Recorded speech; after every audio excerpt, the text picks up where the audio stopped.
الحمد لله نحمده ونستعينه ونستغفره ونؤمن به ونتوكل عليه ونعوذ بالله من شرور أنفسنا ومن سيئات أعمالنا من يهده الله فلا مضل له ومن يضلله فلا هادي له ونشهد أن لا إله إلا الله وحده لا شريك له ونشهد أن سيدنا ومولانا محمدا عبده ورسوله وصلى الله تعالى على خير خلقه محمد وآله وصحبه أجمعين أما بعد فأعوذ بالله من الشيطان الرجيم بسم الله الرحمن الرحيم إنا أعطيناك الكوثر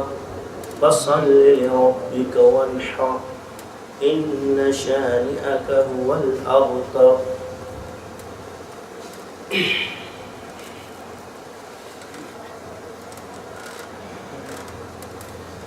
میرے واجب الاحترام عزیز ساتھیوں،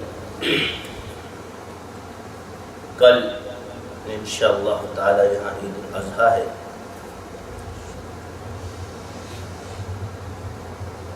اور قربانی کا فریضہ مسلمان ادا کریں گے۔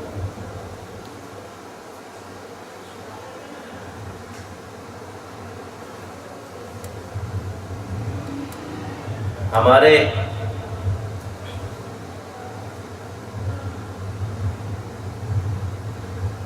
اس عید کے ساتھ انبیاء کی بڑی قربانیاں وابستہ ہے۔ ابراہیم علیہ السلام نے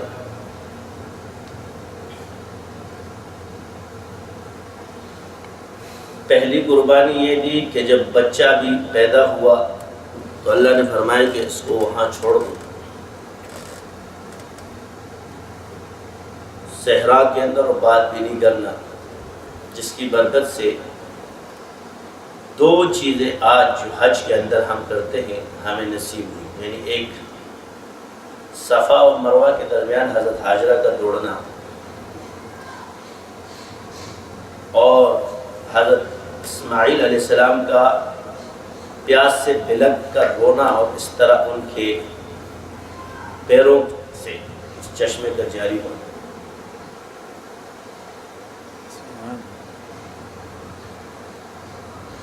جہاں پیر پڑے یا پیروں سے جاری ہو گیا پانی، تو اس کی برکت سے آج دو چیزیں آپ کو حج کی ملی۔ اور تیسری چیز، جب آپ بڑے ہوئے تو اللہ تعالیٰ نے خواب دکھایا کہ آپ اپنے بیٹے کو ذبح فرما، اور یہ خواب 3 دن لگاتار دیکھا، پھر آخر بیٹے سے بیان کیا تو بیٹا تو نبی فوراً قربانی کے لیے تیار ہو گیا۔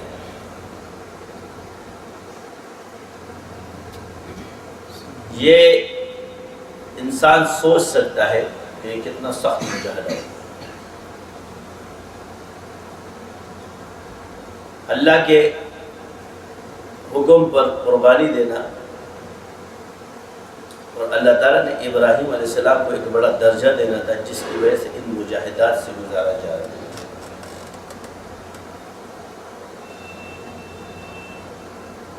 بچے کے چھری پھیری جا رہی ہے، اور بچے کو دیکھو کہ آپ اپنی آنکھوں پر پٹی باندھ دیں، اس وقت بچے حضرت اسماعیل علیہ السلام، ہم لیکن انبیاء تو عقل سلیم لے کر آئے، کہیں باپ کی محبت غالب نہ آ جائے اور اللہ کے حکم میں کہیں رکاوٹ نہ پیدا ہو، تو آپ پٹی باندھ۔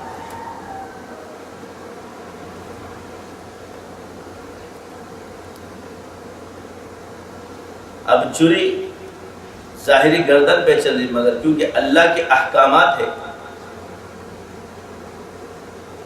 اور اللہ ہی اب بچا رہا ہے۔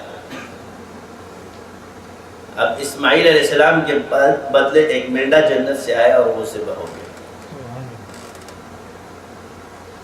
کافی اشارات ہیں اس میں، جان کے بدلے جان آ رہی ہے، اور قربانی کے لیے جو جانور آ رہا ہے وہ جنت سے آ رہا ہے. یعنی اس سے بھی ثابت ہوتا ہے کہ جانور عمدہ ہونا چاہیے، ہلکا پھلکا نہیں ہونا چاہیے، قیمتی ہونا چاہیے.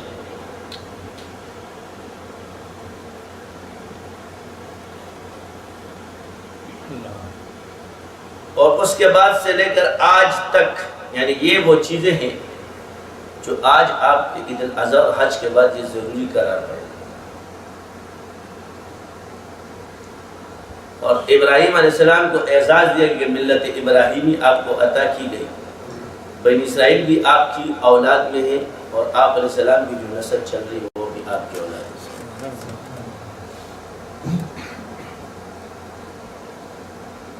ہمارے ہاں اکثر یہ بات کی جاتی ہے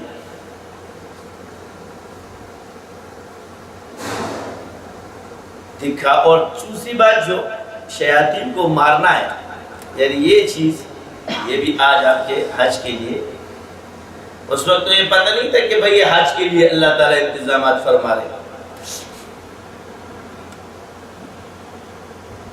اور وہی باپ بیٹوں سے جو خانہ کعبہ بنا، تو پھر وہاں جو دو نفل پڑھے ابراہیم علیہ السلام نے، وہ بھی آج عبادت کا حصہ ہے. حج کی اور عمرے کی کے اندر اس کا پڑھنا لازم ہے، سنت ہے وہاں پہ پڑھنا. اب وہ دوڑی تو حضرت حاجرہ تھی، مگر اللہ نے اس کو عبادت بنا دی، اور آپ علیہ السلام سے فرمائے کہ اس پہ دوڑ. صفا اور مروہ یہ سعی جو ہے وہ آج عبادت ہے. اس وقت دوڑ کس لیے جی؟ پانی کے لیے. ارادہ کیا ہے جی؟ بچے کی پانی کی تلاش میں جا رہی ہے، مگر اللہ نے اس کو عبادت بنا دی.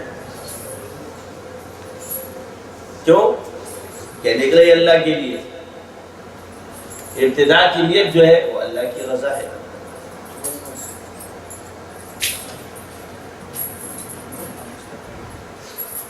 تو اللہ تعالیٰ نے اپنے نبیوں کو جب اتنے سخت مجاہدے سے گزارا ہے،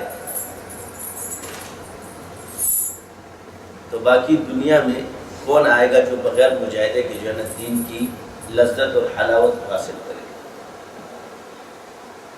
قربانیاں کیوں دی جاتی ہے؟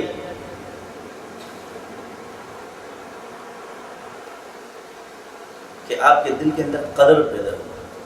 جب کسی چیز پہ انسان کی محنت ہوتی ہے، اس کے اندر اس کی قدر پیدا ہوتی ہے. یہ اس کی حکمت. دوسرا، سختی کے بعد جب آرام ملتا ہے تو تب اسے آرام کا مزہ ملتا ہے، سکون کا مزہ ملتا ہے. آرام سے آرام کا مزہ نہیں پا سکتا. جب وہ سختی میں پھرتا ہے تو تب جب وہ ایک راحت والی جگہ پہ پہنچتا ہے تو اس کو ایک سکون ملتا ہے. وہ لذت جو ہے وہ سختی کے بعد حاصل ہوتی ہے. اس لیے اللہ تعالیٰ نے دنیا میں مجاہدات رکھے تاکہ تمہیں جنت کا مزہ ملے. لذات جو ہے ایسی ڈائریکٹ جنت میں چلے جاؤ گے تو کیا لذتوں کا پتہ چلے گا. یعنی سختی اس کی ضد ہے، تب تمہیں پتہ چلتا ہے.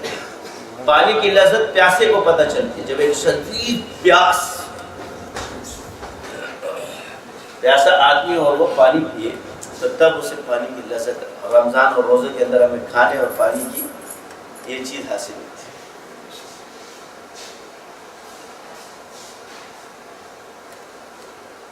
یعنی بھوک کا مزہ. اب آپ کو پیاس نہیں، ویسے پانی پی لو. تو عرض یہ کہ اللہ ہم سے جو مجاہدات چاہتے ہیں اس میں حکمتیں ہیں ہمارے. یعنی مضبوط آدمی اور باعث درجات بنانے کے لیے مجاہدوں سے گزارنا پڑتا ہے.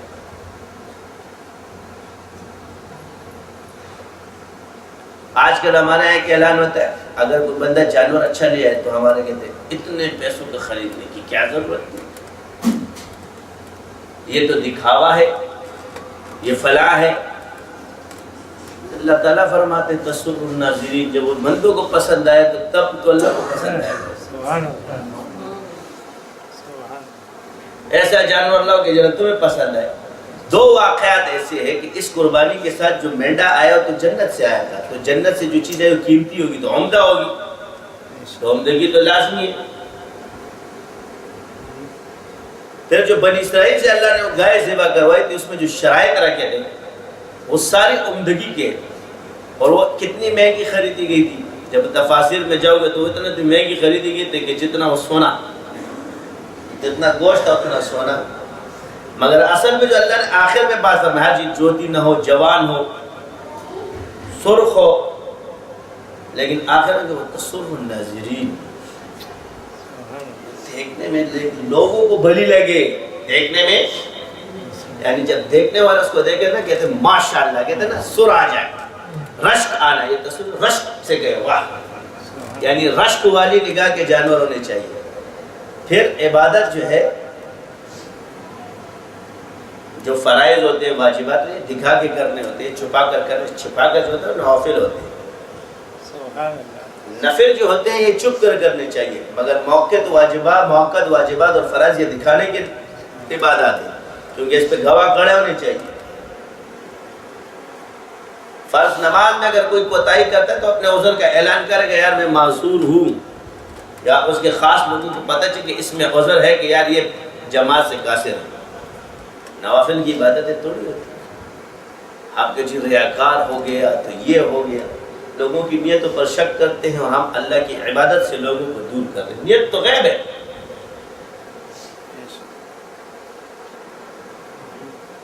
اتنے جانوروں کو ذبح کرنے کی کیا ضرورت ہے؟ دین اسلام کی فطرت اللہ کے حکم کو سمجھنا ہے، نہ کہ اپنی مرضی چلانا ہے. جیسے کفاروں کی طرح جو ہے نا باتیں ہم کرنا شروع کر دیں، جی وہ کہتے اتنے جانور ذبح کر دیے تو اتنے جانور کو ذبح کرنے کی کیا ضرورت ہے، اتنے غریبوں میں بانٹ دو. تو جو غریبوں میں پیسے بانٹو گے تو اس سے بھی تو گوشت خریدے گا. انسان کی مرغوب غذا گوشت ہے. اگر انسان کی غذاؤں میں کھانے پینے میں آ جائے سبزی مرغوب غذا نہیں ہے، مجبوری سے کھاتے ہیں. شوق سے کھانے والی چیز جو ہے نا وہ گوشت ہے. اور کفار نے تو اتنے مرغوب بنا لے تو کسی بھی جاندار کو کھا لیتے ہیں. ان کے ہاں تو کوئی ہوتے نہیں. اسلام میں تو پھر بھی آپ کو یہ بتا دے کہ یہ حلال ہے، یہ حرام ہے. ہمارے والے بھی تقریریں شروع کر دیتے ہیں، جانور کو لے کر آئے ہیں تو لوگوں کو دکھانے کے. کل بیچارہ کہتے ہیں یار اخلاص یہ ہے کہ کوئی مریض گائے لے آئے تاکہ دکھاوا نہ، تو وہ بھی چلا جائے گا. یار اخلاص نہیں ہے، تھوڑا سستا لے لے، غریبوں کا بھلا ہو جائے. قربانی کا مقصد اس دور میں عمدہ جانور کا خون بہانا اللہ کی راہ میں، یہ مقصد ہے. عمدہ چیز اللہ کو پیش کرنا. اب ایک بندہ جلدی جلدی نماز پڑھ رہا تو تم کہتے اس کی عبادت نہیں ہوتی، تو پھر اس کو بھی مان لو.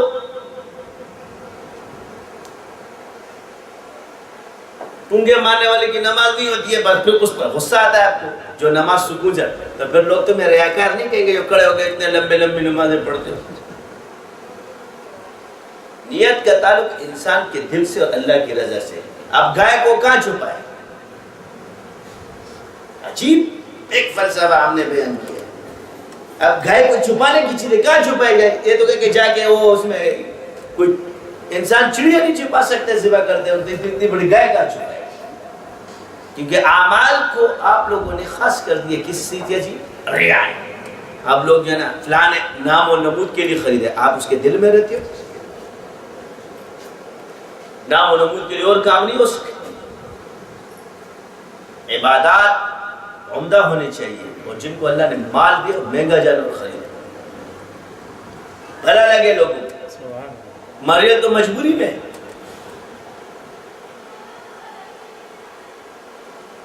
تو آج ہمارے ہاں یہ بھی ایک فلسفہ چلتا ہے لوگوں کو عبادات سے روکنے کا. یہاں گوشت کھلانا یہ مستحب ہے اور قربانی کرنا واجب ہے. سارا خود ہڑپ کر جائے تب بھی کھا سکتے ہیں، سارے فریج بھر دے تب بھی جائیے. یہ مصنون طریقے ہیں کہ اس میں، لیکن کیا اس کے لیے اور دن نہیں گوشت کھانے کے لیے کہ قربانی کے لیے جو ہے اتنے بڑے بڑے جانور خریدتے ہیں. مسلمانوں کا ایک جذبہ ہے اور پھر دکھانے کے لیے بسا اوقات ایسی چیز کہ دوسروں کو بھی جذبہ پیدا ہو وہ کرنا چاہیے. نیت یہ ہو. ہم لوگ شک کرنا شروع کر دیتے ہیں اس پر ہمارے بزرگوں کے بھی بیانات شروع ہو جاتے ہیں. یعنی تو آپ صاحب تم بیٹھے ہو قبول کرنے والے ہیں, اللہ نے اس کو مال دیا تو دے رہا ہے نا, اور اللہ کی راہ میں کوئی اتنا مہنگا جانور خرید سکتا ہے؟ تو جس کو اللہ سے محبت ہوگی وہی خریدے گا, ورنہ ہمارا کیا ہے, ہم 10 روپے کا چندہ نکالتے ہیں. بیگم کا سوٹ آتا ہے ہزاروں روپے کا اور مسجد کا چندہ نکلتا ہے یار کہیں دے کے 20 روپے تو نہیں.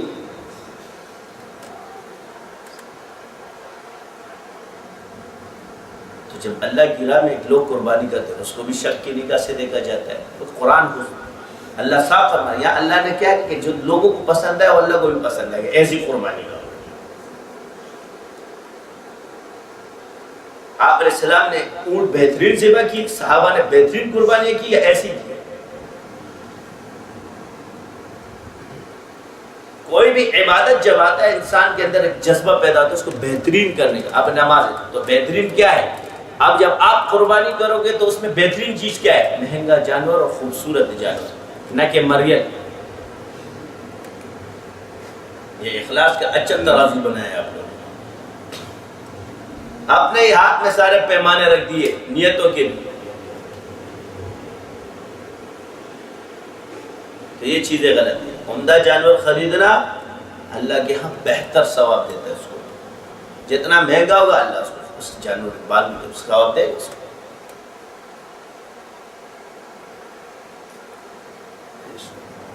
جس کو استعداد ہو کرے, جو شوق رکھتا ہو اس کا کہ اللہ کی راہ میں اچھی قربانی کی جائے کرے, اللہ کے لیے کر رہا ہے. کیا یہ جذبہ جو اللہ کے لیے تھا کہ میں آج ابو بکر صدیق سے بڑھ جاؤں, کہ حضرت عمر نہیں فرما رہے آج میں بڑھ جاؤں گا, میرا مال زیادہ ہے؟ یہ تو ہے ہی ریا نہیں, اس کو تو ریا کہنا ہی غلط. اللہ کی راہ میں خرچ کرنا اس لیے سے کہ میں آگے سے بڑھ جاؤں, دوسرے سے بڑھ جاؤں, تو یہ تو ریا میں داخل ہی نہیں.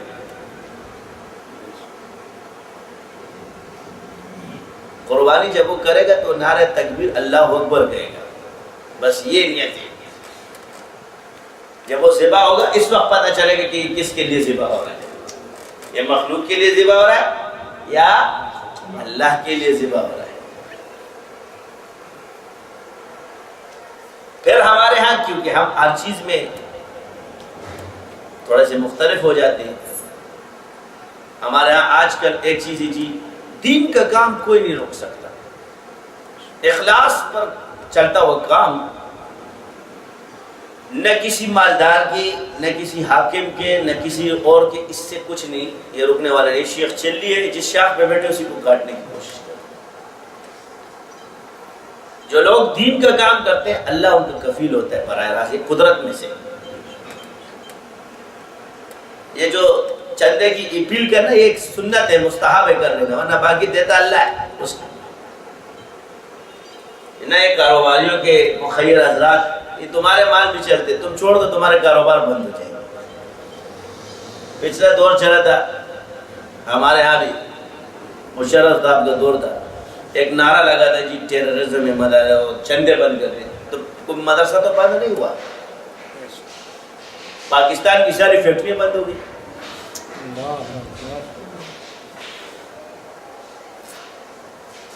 کوئی مدرسہ بند ہوا, روز اضافہ ہو رہا ہے, اور جو دیتا ہے اسی کے مال کو اللہ بڑھائے گا, کیونکہ اللہ نے فرمایا ہوشیار ہے وہ لوگ جو اللہ کی راہ میں خرچ کرتے ہیں. آپ علیہ السلام نے فرمایا میرا مال متقی اور پرہیزگار لوگ ہیں. تو متقی اور پرہیزگار لوگ کیا ہے؟ ایک آدمی صبح سے لے کے رات تک قرآن پڑھتا ہے, سنتا ہے, کرتا ہے. مدارس میں ایسی چیزیں تو نہیں ہے نا, خانقاہوں میں ان چیزوں کا کوئی وہ ہے کہ لوگوں کو تعلیمات دی جائے. اب ایک آدمی باہر بگڑ جائے اس کی اپنی غلطی ہے, مگر جن لوگوں نے, باقی نیک لوگوں سے بھی غلطیاں ہو جاتی ہیں, تو جن لوگوں نے مال دیا انہوں نے قرآن پڑھا, اس کا ثواب کس کو مل رہا ہے؟ تو اللہ کثرت ذکر کی وجہ سے انسان کے مال کو اضافہ دیتا ہے، برکت دیتا ہے خرچ کرنے۔ اب کیا ہوا، آپ تو تاجر کثرت ذکر تو کر نہیں رہے، اب کیا کریں، آپ نے مال اٹھایا اور مدرسے میں خرچ کر دیا۔ اب جو بچے ذکر کر رہے ہیں اس کا ثواب آپ کو مل رہا ہے تو آپ ذاکرین میں شامل ہو گئے، تو آپ کے کاروبار کا مزہ۔ اب یہ کوئی مفروضے نہیں کہ حقیقت ہے۔ اللہ کے دین پر جن کا مال خرچ ہوتا ہے خوش نصیب لوگ ہیں، اور باقی اگر تم چھوڑ دو تو اللہ تعالیٰ کسی اور کو بھیج دے گا، اللہ فرشتوں کو بھیج دے گا انسان کے روپ میں۔ تم کہو گے تاجر ہے، وہ تاجر نہیں ہوگا، فرشتہ ہوگا، سارا مال لے کے چلے۔ تم تاجروں میں اتنا تھپڑے، اتنے بڑے بڑے پیسے دے دو، کوئی ہے نا جسے یہ نظام ہستی جو چلا رہا ہے وہ، تو یہ باس پابندیاں جی کھا لیں، ان سے کچھ نہیں ہوتا۔ یہ ایک وسیلہ ہے کہ آپ کا مال قبول کر لیں اور بہانہ بن جائے آپ کی مغفرت۔ سبحان اللہ۔ باقی اللہ کا دین، اللہ کا کام کسی کا محتاج نہیں۔ اور تاریخ گواہ ہے کہ جن لوگوں نے دیندار لوگوں کے ساتھ حسن سلوک کیا ان بادشاہوں کا نام صالحین میں لکھا گیا ہے، اور جن لوگوں نے دیندار بزرگوں کے ساتھ وہ ظالم اور جابر قرار پایا، جنہوں نے علماء اولیاء کا احترام کیا۔ حجاج بن یوسف کو کوئی تابعی نہیں کہتا ہے کیونکہ اس سے صحابہ شہید ہوئے ہاتھ سے۔ اب ہم اس کو ایک جابر وہ کہہ سکتے ہیں، بس اللہ اس کی مغفرت کرے، لیکن اس کو تابعی نہیں مانا جا سکتا، حالانکہ صحابہ کو دیکھنے والا ہے۔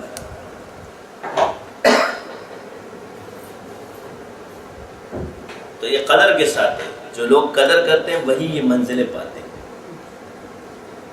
موجودہ دور میں مسلمانوں کا رعب کیوں ختم ہوا؟ 3 وجوہات ہیں، اور شر کس کی وجہ سے ہوا؟ اس کی ایک وجہ ہے اپنے فتنہ جذبات کو سب کچھ سمجھ لینا، یعنی ایک اللہ نے حکم دیا وَأَعِدُّوا لَهُم مَّا اسْتَطَعْتُم مِّن قُوَّةٍ وَمِن رِّبَاطِ الْخَيْلِ، قوت کو حاصل کرو۔ دوسرا آپس کے اختلاف سے بچو جس سے مسلمانوں کا رعب ہوتا ہے، اور تیسرا مسلمانوں موجودہ دور میں رمل چھوڑ دیا حج کے دوران، عمرے اور حج میں رمل کو ترک کر دیا گیا ہے، جس کی وجہ سے مسلمانوں کا رعب ختم ہو گیا تقریباً۔ پاکستان کا رعب اس لیے کہ اللہ تعالیٰ نے اس کو وَأَعِدُّوا لَهُم مَّا اسْتَطَعْتُم مِّن قُوَّةٍ میں پورا کیا ہوا ہے، اس لیے لوگ اس سے گھبراتے۔ تو جہاں مسلمان پستی کے حالت میں اس کی وجہ ہے کہ ان کے پاس قوت نہیں، اور دوسرا ہے کہ اپنے جذبات کو سب کچھ سمجھیں۔ اکیلا ایک آدمی اٹھا اور توکل کر کے پوری دنیا میں جانا ہے کہ بس ڈنڈے سے ہوگا، یہ کوئی پلاسٹک کے گھنٹے نہیں ہیں۔ تو جو لوگ کفار کے علاقے میں رہتے ہو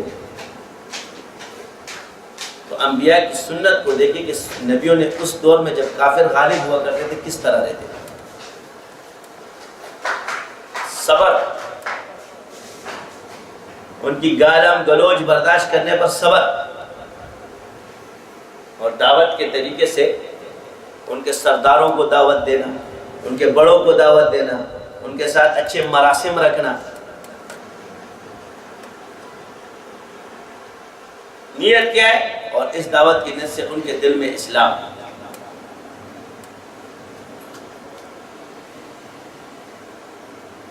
تو کفار کیا کرتے ہیں؟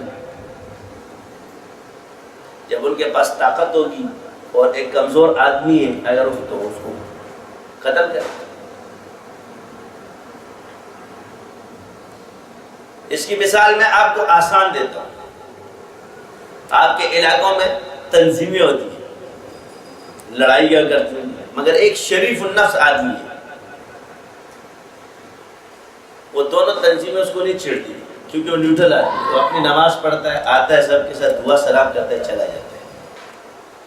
یعنی وہ لوگ ہیں ان کے اندر ان کا احترام ہوتا ہے، یعنی اچھا آدمی۔ اگر وہ اچھا آدمی کسی سے شہید بھی ہو جائے تو سب کو اس پر افسوس ہوتا ہے، یار اس نے غلط کیا۔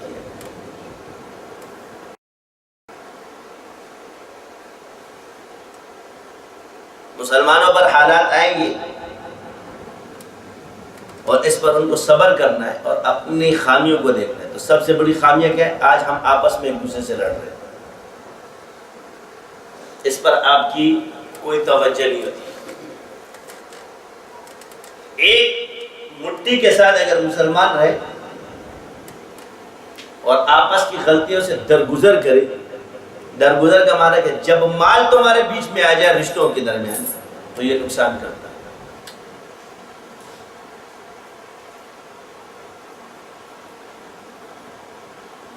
اپنے بڑے کی عزت نہیں کرتے. اب ایک بڑا ہے، اس کو اللہ نے، ایک آدمی ہوتا ہے اس میں اللہ نے قائدانہ صلاحیت رکھی ہوتی ہے، اس کی برکت سے ایک اللہ نے اس کو امارت کا ایک نظام دیتا ہے کہ اس کی برکت سے ایک نظام چلاتا ہے. اب ہر کوئی کھڑا ہو جائے کہ میں بھی اس طرح ہوں، یہ پھر تمہارا یہ خیال ہے، تم حال ہے، اس کی وجہ یہ خرابی. اب اس کا پتہ کیسے چلے گا؟ اب ایک آدمی نے ایک ساتھ وہ کیا ہوا ہے، ایک آدمی کے جانے سے وہ نظام گڑبڑ ہو گیا، تو سمجھ لو جس کے جانے سے نظام خراب ہوا ہے اللہ نے اس کے ساتھ مدد رکھی ہے. اور ایک آدمی ہے کہ جس کے جانے سے نظام میں کوئی فرق نہیں پڑتا، وہ رعایا کی طرح اور جائیں گے اور نئے آ جائیں گے. اب ہمارا ملک جب تھا، ہمارے ملک کا وزیر اعظم معزول ہو گیا تو ہمارا ملک پھر بھی امن سے چل رہا تھا. یعنی یہ ایک عجیب چیز ہے کہ ایک ملک میں حکمران ہی نہیں ہے اس وقت، تو پھر کون چلا رہا تھا اس وقت اس نظام کو؟ اللہ ہی چلاتا ہے. تو بعض اوقات اگر اللہ کی خاص نگاہ دیکھیں تو یہی دیکھیں کہ بھائی اس میں ادھر تم سدھر جاؤ گے تو ٹھیک ہے، ورنہ نہیں، تم لوگ ختم ہو جائے گے، اس ملک کو کچھ نہیں ہونے والا ہے. بعض کہتے ہیں فلاں نے دھمکی دی تھی، دے دے، دھمکیاں دینے سے کیا ہوتا ہے؟ دھمکیاں دینے سے کیا ہوتا ہے؟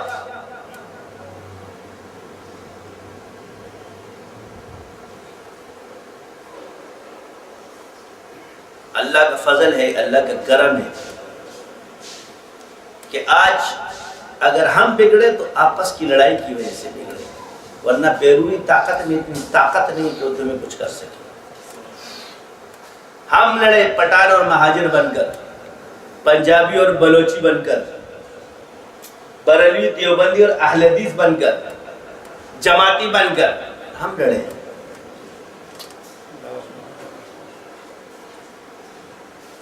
علامہ اقبال نے کہا نا، اللہ بھی، قرآن بھی، ایمان بھی ایک کچھ بڑی بات تھی جو ہوتے مسلمان بھی. بات ہے کہ میں مسئلے میں حق پر کیوں نہ حق ہے. یار کلمہ، قرآن اور نبی کے نبوت پر تم سب تو مانتے ہو، اس پر اکٹھے ہو سکتے ہو. اللہ بھی، قرآن بھی، ایمان بھی ایک کچھ بڑی بات تھی جو ہوتے مسلمان بھی.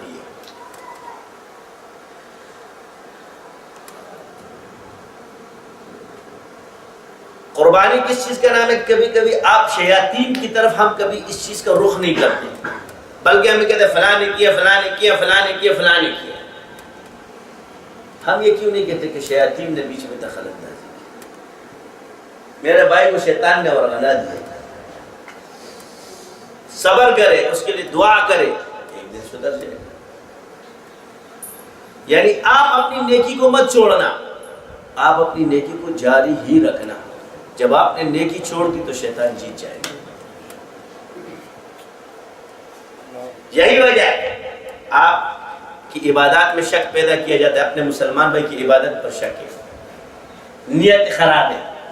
بس میں صوفی ہوں، میری نیت صحیح ہے، میں مولوی ہوں، میری نیت صحیح ہے، باقی سارے کے بھاڑ میں ہیں.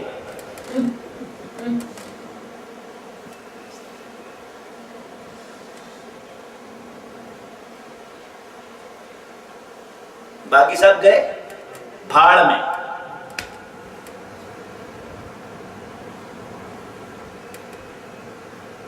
یہ پتہ نہیں کون سی مت ہے. تو بنی اسرائیل بھی اسی طرح کرتے تھے کہ وہ امراض ہمارے اندر جو ہے نا، حضور نے فرمایا کہ جو امراض بنی اسرائیل میں تھے، جو بھی بنی اسرائیل وہ میری امت میں آئے گا. وہ بھی یہ کہتے ہیں ہم مقرر ہیں.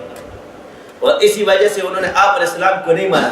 تو میری بات آج یاد رکھنا کہ یہ دلیل وہی آئے گی کہ تیری بات اگر قرآن اور سنت کے خلاف ہے اور تو نے نہیں مانی، تو جس طرح بنی اسرائیل نے حضور کو نہیں مانا، تو نے رسول اللہ صلی اللہ علیہ وسلم کی حدیث کو اس طرح نہیں مانا، تو بھی اسی میں شامل ہو جائے گا.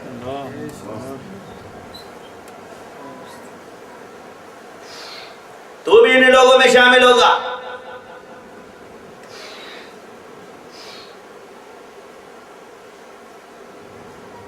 یہی وجہ ہے آج ہمارے احناف میں پتہ نہیں ہے، ورنہ احناف کیا رمل کی اہمیت بہت زیادہ ہے، وجوب تک لے گیا گیا. متاخرین نے اس کو مستحب یا مسنون لکھا، ورنہ ائمہ کے نزدیک امام محمد نے موطا امام محمد نے صاف لکھا ہے کہ امام ابو حنیفہ کا قول اس پر وجوب کا ہے، واجب ہے.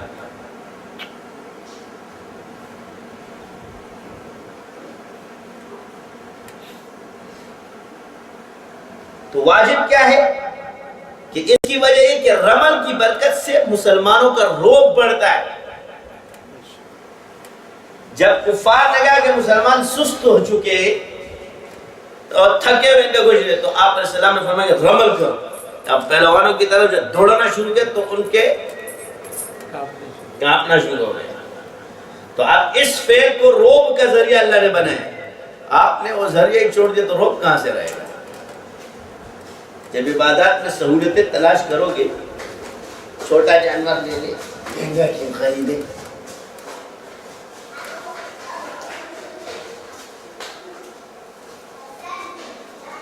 جو چیز اپنے لیے پسند کرو اپنے مسلمان بھائی کے لیے پسند کرو.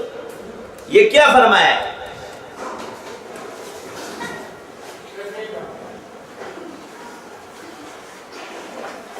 اب بعض لوگوں کو احکام بتاؤ، کم علمی میں ہو جاتا ہے. اپنے بزرگوں کی اہانت سے بچو. پچھلے اولیاء جو بھی اپنے زمانے کے ساتھ علماء نے جو کام کیا بچو. مگر تحقیق اگر آپ کی ہو گئی تو اس تحقیق کے مطابق ان کا قول الگ تمہارا، تو آپ تحقیق کو لے لو اپنی، مگر بزرگوں کی بے احترامی سے بچو. بے احترامی منع ہے، مگر وہاں تقلید بھی نہیں ہے. یہی وجہ اکثر میں بیانات سنتا بھی ہوں کبھی مسجدوں میں جا کر کے، تو بس ہمارے جب خطبہ حضرات جب بیان شروع کرتے تو بس سیدھا لوگوں پہ جانور لوگوں کو دکھانے کے لیے لاتے ہیں، یہ کرتے ہیں تو وہ کرتے ہیں. تو پھر اللہ نے جو فرمایا تو پھر تم ان کو صوفی کیوں مانتے ہو جو تمہارے سامنے کھڑے ہوتے ہیں ساری رات عبادت کر رہے ہوتے ہو؟ پھر تو اس کو ولی اللہ مانو جب چھٹ کر کے 2 نمازیں پڑھتا غائب ہو جاتا ہے، اس کے بعد تمہیں نظر ہی نہیں آتا کہ اس نے نماز پڑھی کہ نہیں پڑھی.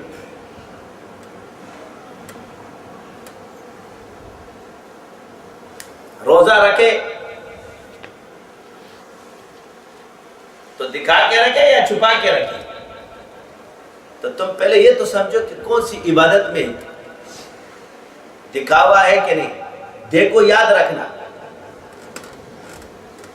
فرائض کی عبادت میں خاص رضا الہی ہے، مگر عبادت دکھا کے کرنی چاہیے، نیت اللہ کی رضا کی. حاجتوں کی نیت نہیں کی جا سکتی اس میں، رضا الہی کی نیت ہوگی اس میں، خاص اللہ کی رضا کے لیے. اور نوافل چھپا کے کرو، مگر اس میں اپنی حاجتوں کی نیتیں بھی جائز ہیں. جتنے کر سکتے ہو کرو. اور احناف کے ہاں بیوی کے ساتھ زیادہ رہنا، خوشیاں یا گپیاں لگانا اتنے بھی زیادہ مت، لیکن ثواب زیادہ ہے نوافل سے. آج کل کے صوفی، ہمارے جو حنفی صوفی ہوتے ہیں بیوی کے ساتھ زیادہ شوق رکھتے ہیں.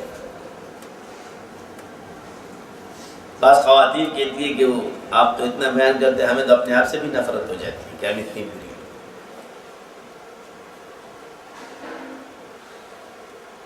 تو ہم کہتے ہیں کہ بھئی یہ تمہارے لیے نہیں ہوتا، ایک شر ہے، اس شر کی وجہ سے، عوامل کی وجہ سے ہو تباہ. ایک خاتون ہے، عورت ہے، شوہر کی تابعدار ہے، ماں باپ کی تابعدار ہے، عزت کا خیال رکھتی ہے، سب کچھ، لوگوں کے اندر بھی بھلائی کا سوچتی ہے، صبر بھی کرتی ہے دوسروں کی برائیوں پر.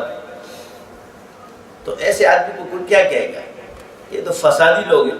اب یہ نہیں کہ آپ کی نیچر جو ہے نا اس میں جو موجود ہے آپ اس کو استعمال نہیں کرتے، مگر یہ تباہیاں انہی سے تو پھیلتی ہے. تو عورت کے مکر کو اگر اللہ نے عظیم قرار دیا ہے تو ایسے نہیں بھگنے. اب ان سے کون سے مراد ہے؟ وہ جو خاندانوں کے خاندان میں رکھتے ہیں، یعنی اپنے جرم کو، اپنے آپ کو بے گناہ اور دوسروں کو گناہگار ثابت کرنے میں ماہر ہوتی ہے، یعنی خود گناہگار ہوگی مگر تمہیں دوسروں کے سامنے گناہگار کر دیں گے، لوگ اسی کی مانیں گے، تمہاری نہیں مانیں گے، چاہے تم کتنے بڑے بزرگ کیوں نہ بن جاؤ۔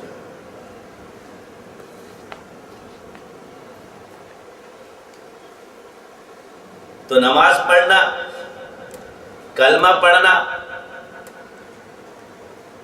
دن رات ایمان کی تازگی نماز سے آپ کی اعمال کی،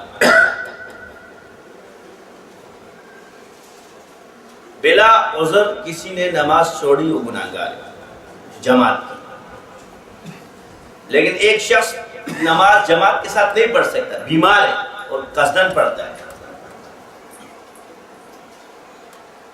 تو یہ بھی ٹھیک نہیں ہے، یعنی اسے اپنی محنت پر اپنے سے یہ اللہ کی رخصت سے فائدہ نہیں اٹھا رہا، یہ سہولت کے ساتھ نماز پڑھا۔ اب بعض بزرگوں کو اللہ نے ایسا دیا تھا کہ ان کی بیماریوں میں بھی ان کو، تو وہ ان کا حال ہے، مسئلہ اپنی جگہ قائم ہے، اب تم سے اپنے آپ کو بزرگ بنا دو، وہ تو صاحب کرامت ہوتے ہیں۔ اب ایک بزرگ تھے، ڈاکٹر نے کہا آنکھوں کا آپریشن، سجدہ نہیں کروں، میں سجدہ کیسے نہیں کروں، سجدہ تو میں کروں گا، تو انہوں نے سجدہ کیا تو ان کی آنکھوں کو کچھ بھی نہیں ہوا، صاحب کرامت ہے۔ اب دوسرا کہتے ہیں میں سجدہ کروں گا، شوق میں آ کے اندھا ہو جائے،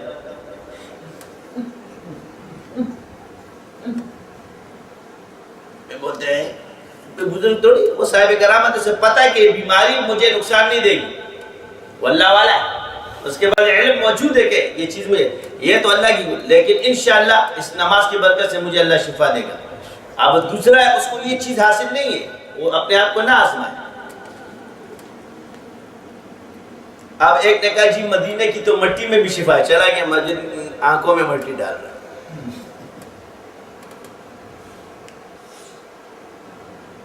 تو بھائی مٹی تو تیمم یا جسم پہ مل تو لے گیا، آنکھوں میں مل رہا ہے، اندھا ہو گیا ہے۔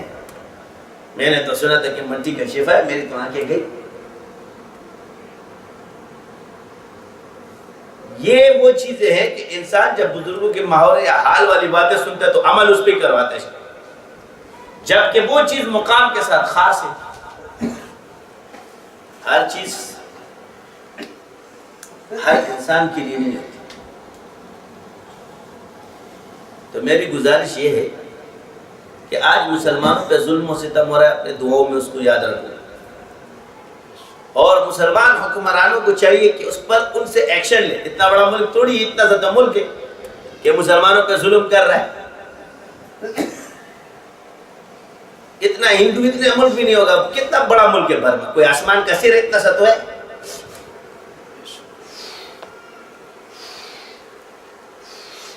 پریشر دے گے بھائی تم کیوں ان مسلمانوں کو مارو،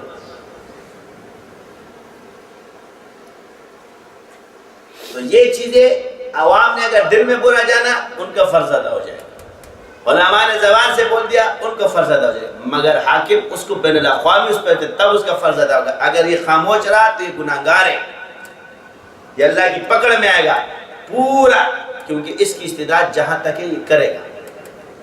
ہر انسان سے اس کی لمٹ کے بارے میں پوچھا جائے گا۔ اگر ہم نے دعائیں نہیں کی، غم نہیں کیا تو یہ برا ہے۔ ان بات کی تحقیقات کی جائے کہ بھائی کیوں کیا جا رہی ہے، آخر کیا وجہ ہے۔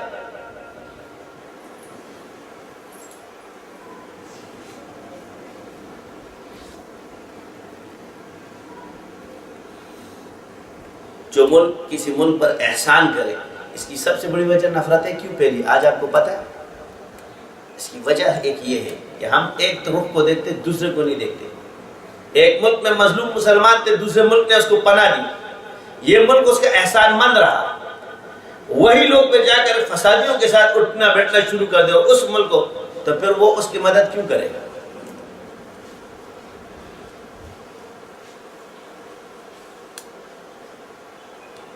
یہی وجہ ہے کہ پھر جب وہ دیکھتے ہیں یہ تو فلاں ہے، یہ تو فلاں ہے، ان کے پاس تو تحقیقات پوری ہوتی ہے، تو ہم نے تو ان کی مدد کی تھی، یہ تو ہمارے گلے میں آ گئے۔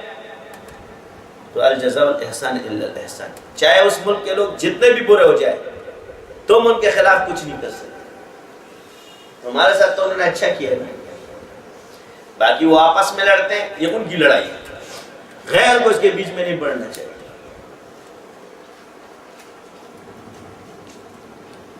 یہ بھی سبب بنا ہے آج ان بے لوگوں کا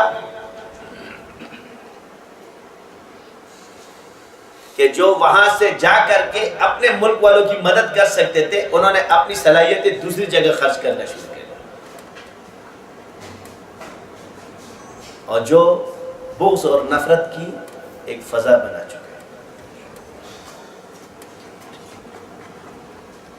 میں نے آپ کی مدد کی اس لیے کہ آپ اپنے جاؤ اور اپنے بھائیوں کا ہاتھ بٹاؤ اور ان کی مدد کرو، نہ کہ اس لیے کی تھی کہ تم میرے سر پہ ڈنڈا مارو۔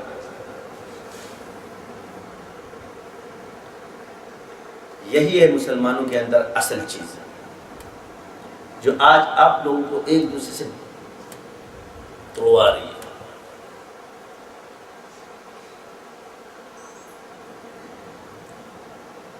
احسان فراموشی ہمارے اندر عام ہو گئی اور اسی کو ہم دین بھی سمجھ بیٹھتے ہیں۔ شیخ چلی جی شاہ پر بیٹھا تھا، اس پہ بیٹھ کاٹ رہا، اس نے کہا بھائی ادھر بیٹھ کے کاٹ، کہہ رہا جا ماں ہاری ادھر ہے اور شاخ ادھر ہے۔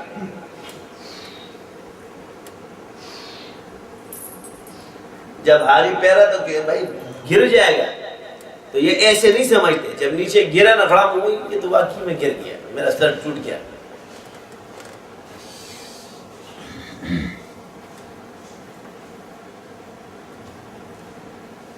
ذرا مریض دے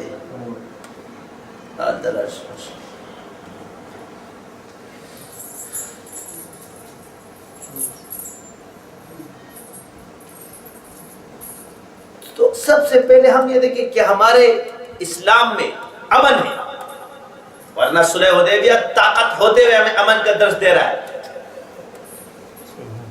یہ نہیں کہ مسلمان بے غیرت ہے، مسلمان امن پسند ہے، اسلام امن کا مذہب ہے، ورنہ موت سے مسلمان نہیں ڈرتا۔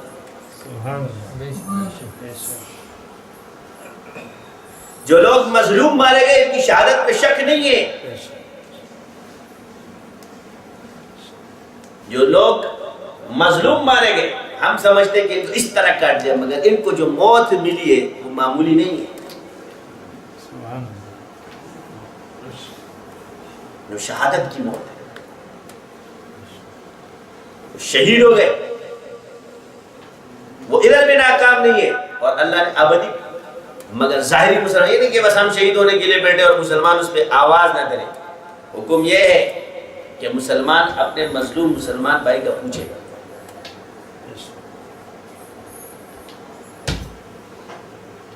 تو بھائی جن لوگوں کے ملک پر ظلم ڈھائے جائے گئے اور جن کے ساتھ ظلم و ستم ان پر دفع ذہن ہے، یہ یاد رکھیں کہ وہ اپنے لوگوں کا پوچھے گا، ان کے اندر استعداد ہے، باقیوں پر تو کفایہ میں چلا جائے گا۔ وہ آواز لگائے، احتجاج کرے، مگر جو وہاں کے وہ اپنی وہ کر سکتے ہیں۔ مسئلہ یہی ہے کہ ان کا رخ دوسری طرف ہو جاتا ہے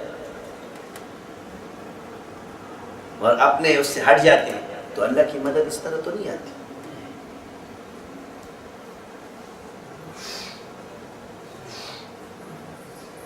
جن کو اللہ تعالیٰ نے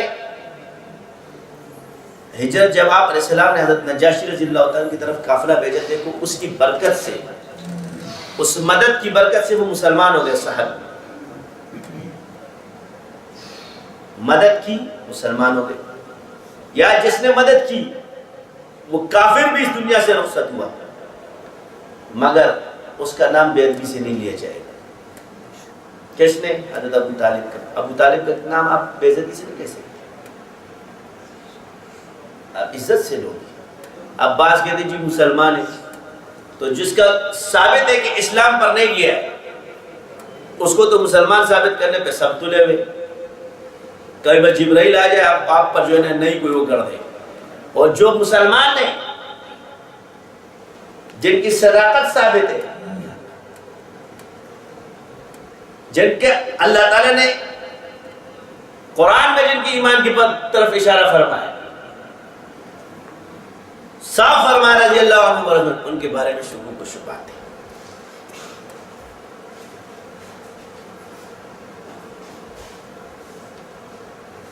ابو سفیان رضی اللہ عنہ کے بارے میں، اچھا چلو حضرت ابوبکر صدیق حضرت عمر تک تو آ جائیں گے، پھر امیر معاویہ پر اور ابو سفیان پر آ کر جو ہے ان کے پیٹ میں درد شروع ہو جائے گا۔ تو سوال یہ ہے کہ صحابہ میں کوئی بھی منافق نہیں تھا، سب ایمان والے تھے۔ اب اس کی دلیل میں دیتا ہوں آپ لوگوں کو کب چیز کہ فتح مکے کے دوران جتنے بھی صحابہ ہیں وہ مسلمان ہوئے تو ان کی مغفرت کا اعلان اللہ تعالیٰ نے کیا ہے، لہٰذا مغفرت منافقین کی نہیں ہے، ان کے لیے عذاب علیم فرمایا اللہ نے، اور کافر کے لیے عذاب عظیم فرمایا ہے، اور یہاں فرمایا کہ میں نے ان کی مغفرت کر دی اس فتح مبین پر۔ تو جو صحابہ لڑنے آئے، اب آثار کو دیکھیں گے، اگر آپ اس کو دیکھیں تو حضور کے لیے فتح مبین، اور جو لڑنے صحابہ تھے اور جو نئے مسلمان ان کے لیے مغفرت کے اعلان، اور حضور نے فرمایا جو ابو سفیان کے گھر میں اس کے لیے بھی امن ہے۔ تو گویا امن کا سرٹیفکیٹ دینے والا تو حضور ہے، اور معاف کرنے کا سرٹیفکیٹ اللہ نے دے دیا۔ اب یہ دونوں سرٹیفکیٹ موجود ہیں، پھر بھی تیرے دل میں حلول اٹھتا ہے۔ اور ابو طالب کے بارے میں تو حضور نے خود فرمایا میرے کان میں چاچا کلمہ پڑھ لو، میرے کان میں، تب بھی نہیں مانا۔ کیوں؟ وہاں کھڑے تھے کہ جہنم کے خوف سے کہ اپنے باپ دادا کا مذہب نہ چھوڑ، مجھے کل عورتیں تانا دیں۔ تو ہدایت اللہ کے ہاتھ میں۔ عباس کی اپنی تحقیقات ہوتی ہے، صحبت ایمان کے بعد معتبر ہے، بغیر ایمان کے صحبت کسی کی بھی معتبر نہیں۔ کلمہ پڑھے گا دل سے تبھی وہ صحبت معتبر ہے، وہی درجہ پائے گا۔ تو منافقین جتنے تھے وہ مدینے میں تھے، اور منافقین لڑنے جاتے بھی نہیں تھے، وہ چھپ جاتے تھے بہانہ بنا کر کے۔ غزوہ احد میں بھی واپس ہو گئے تھے 300۔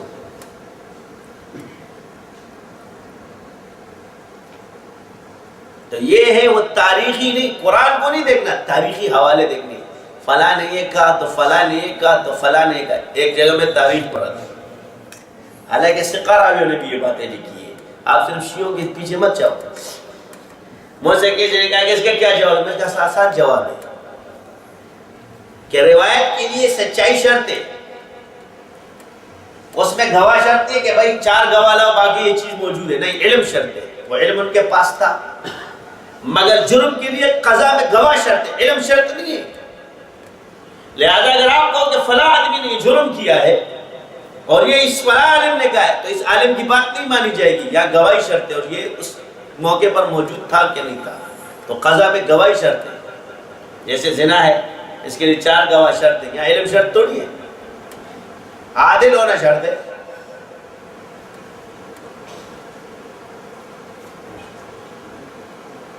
تو کیا کسی مجتہد کے اجتہاد میں جرم ثابت کیا جا سکتا ہے کہ یہ یار میرا اجتہاد یہ کہ فلاں جرم مجرم ہوگا، یا قضا کے طور پہ وہاں گواہی لائی جائے؟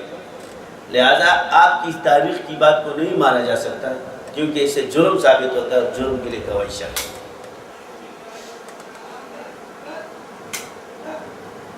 سمجھ آئی؟ تو اس لیے بعض اقوال اس لیے بھی نہیں، یہ گھوٹالے پڑے ہوئے تاریخ میں، ڈالے تو سب نے۔ جیسے آج عبادت تو اچھی ہے، جانور اچھا کرو اللہ بھی خوش ہوگا، مگر نہیں ریا ہے، عیب نکالنا نا دین میں۔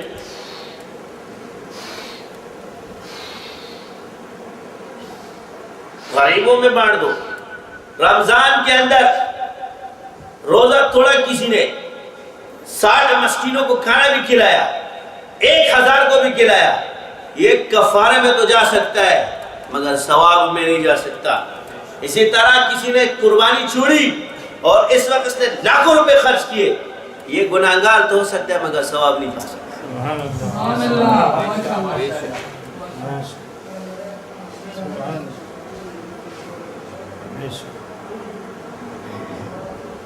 یہ اپنے دماغ میں رکھنا، یہ اصول ہے.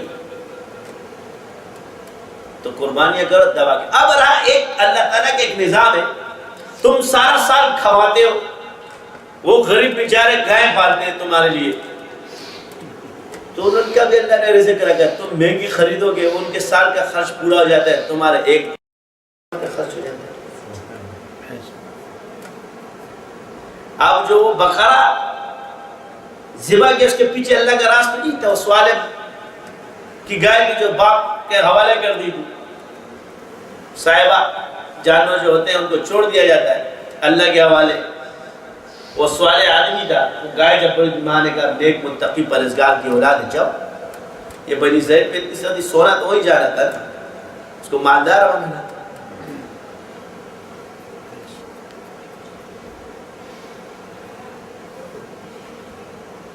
اب وہ گائے صرف اسی کے پاس تھے، اور ڈھونڈ ڈھونڈ کے تھک گئے، اللہ نے اس کو امیر کرنا تھا. تو اسی طرح اللہ نے ایک نظام رکھا، اس کے پیچھے ایک رزق کا بھی ایک نظام چل رہا ہے. جو لوگ بیوپار کرتے ہیں تو آپ لوگ اس لیے سے یہ نہیں کہ وہ بھی آسمان پہ چڑھ جائے تھوڑا بہت لے جس سے یہ نہیں کہ 2 روپے کی چیز 50 روپے کی بیچے. اتنے بھی سخی نہ بنو. اگر 2 روپے کی چیز 2.5 روپے کی دیتے کوئی بات نہیں، اب 50 پیسے کو مت دیں. مگر یہ بھی نہیں کہ 2 روپے کی چیز 6 روپے کی بیچ رہے، یہ جائز، یہ ٹھیک نہیں.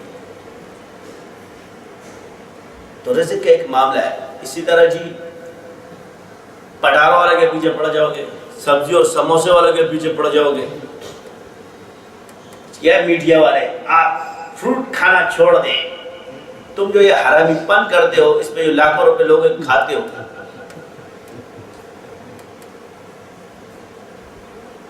تم لوگوں نے کون سے 100 نفلوں کا ثواب لوگوں کو دے دیا ہے؟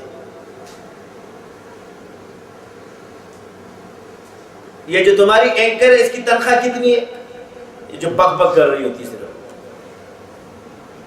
غریب کے پٹارے پہ جا کر کے اگر اس نے کلو 1 روپے کا کرے کتنا مہنگا ہے، اس کی قیمت فکس کی جائے.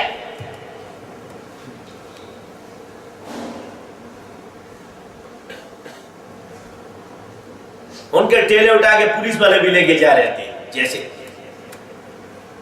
وزیر کو کوئی اور فکر نہیں پڑی، غریب کا ٹیلہ اٹھا کے لے کے جا رہے. یہ انصاف ہے؟ یہ انصاف نہیں ہے. تو بھی پکڑا جائے گا اور یہ پولیس تمہارے پیٹ میں درد ہو. تھوڑا بہت دینے سے کیا ہو جائے گا؟ 100 روپے کلو ہو گئے، 150 روپے کا تو 1 کلو کھا لوں.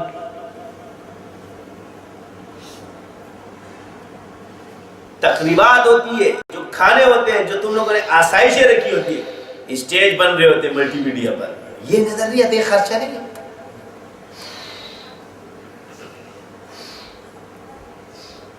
یہ جو آپ لوگوں کو ایڈ لگاتے ہو اور ان سے پیسے لیتے ہو، وہ پیسہ جو عوام سے لیا جا رہا ہوتا ہے، وہ تو بالکل ثواب کا کام ہے نا.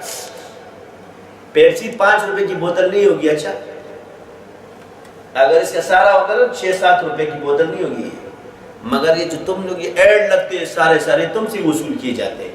یہ جو 25 روپے کا بک رہا ہوتا ہے، یہ 20 روپے وہ جو تمہیں دے رہے ہیں، ان کو دے رہے ہوتے ہیں، یہ میڈیا والوں کو، یہ تم سے لیے جا رہے ہیں. سیل ٹیکس، یہ والے ٹیکس، وہ والے ٹیکس. کم کرو ٹیکس، 2-2.5% رکھو، سب دیں گے. 1% رکھو، بھرتا کون ہے؟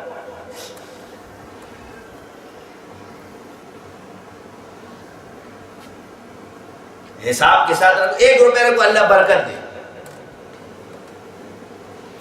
سب دیں گے. جب سب دیں گے تو اربوں روپے آئیں گے. اور جب زیادہ کرو گے اس نے تو 4 آنے بھی نہیں دینے، چھپائیں گے.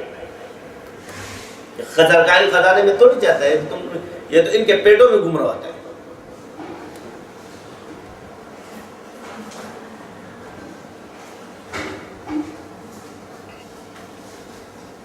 دو وقت کی روٹی کھانی ہے، پیاز کے ساتھ کھاؤ گے تو صحت ملے گی. بات ہو یہ دوسروں کو کھلانے کے لیے، یہ نام و نمود. یہ نام و نمود اس کو کہتے ہیں کہ جس کے لیے انسان گناہگار ہو جائے. نیکی کے اندر نام و نمود نہیں ہوتا. یہ خرچ ہو رہا ہے، اللہ کی راہ میں جتنا بھی پیسہ جائے گا وہ خرچ ہو رہا ہوتا ہے، جب وہ اس کی ذات پر آئے گا یہ اس کا فرق ہے۔ ووٹ لینے جا رہے پمفلٹ صاف بول دو، کسی کی گاڑی میں بھی چلے جاؤ ووٹ ہم کو دے دو، جب ہم وزیر بنیں گے پھر دیکھتے کام کرتے ہیں کہ نہیں کرتے۔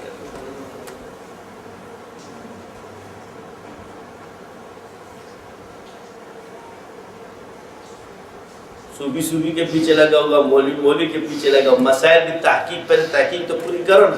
اب ایک نئی تحقیق مارکیٹ میں ہے، اس پہ بعد میں دیکھیں گے،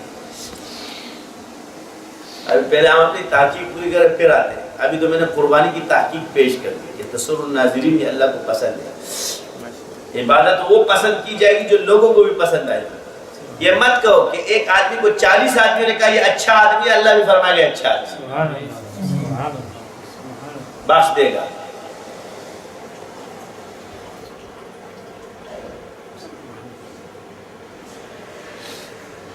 سچائی چھپ نہیں سکتی، بناوٹ کے اصولوں سے خوشبو آ نہیں سکتی کوئی کاغذ کی۔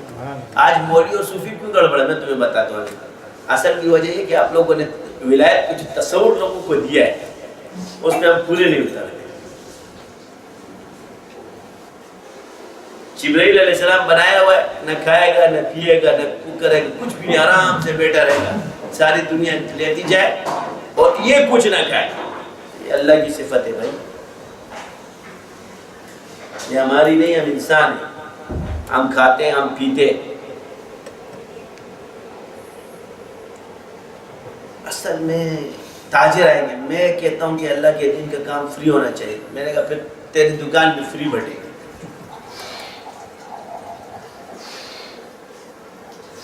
میں کہتا تیرے کہنے سے کیا ہوتا ہے، ہمارے علم دیں گے ہمیں نصیحت کریں گے۔ 100 بکریاں ہیں، 100 بکریاں کتنی ہے؟ 100 بکریاں۔ جادو کا جنون کے علاج کی 100 بکریاں ثابت ہے، اور اتنا پاکیزہ مال ہے کہ میرے آقا نے فرمایا کہ میرا حصہ بھی نکالو۔ سبحان اللہ۔ اس سے اور پاکیزہ مال کیا ہوگا کہ حضور فرمایا ہاں مگر علم جانتا ہو، یعنی کہ تم 100 بکریاں لے لو، مگر میں تمہیں حج بتا رہا ہوں، اونٹ ذبح کرو۔ یہ صرف ایسی نہیں، نحر کیا آپ علیہ السلام نے 100 اونٹ نحر فرمائے۔ دشمن کو ناکام کرنے کے لیے اس سے بھی قربانی کی، بے نام و نشان رہ گئے۔ قربانی کی علت تو یہاں سے ثابت ہو گئی کہ قربانی ہم کرتے کیوں ہیں، شیاطین ختم ہوتے ہیں اس سے، ان کی جادو ختم۔ اِنَّا أَعْطَيْنَاكَ الْكَوْثَرَ فَصَلِّ لِرَبِّكَ وَانْحَرْ إِنَّ شَانِئَكَ هُوَ الْأَبْتَرُ۔ نحر سے کیا ہوگا، تمہارے دشمن بے نام و نشان رہیں گے۔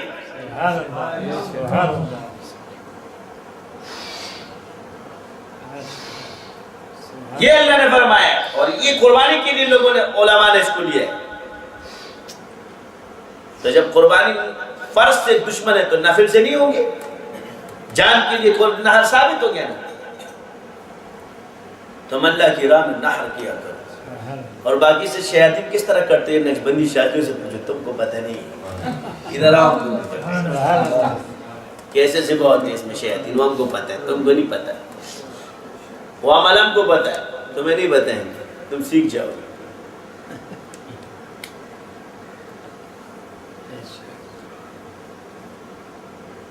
تو اتنا پاکیزہ مال ہے کہ آپ نے فرمایا کہ اس لیے ہم نے کہا ہمارے سلسلے میں جو لوگ حصے کھاتے ہیں یہ کسی کام کے نہیں ہوں گے، انشاءاللہ تعالی ختم ہونے والے۔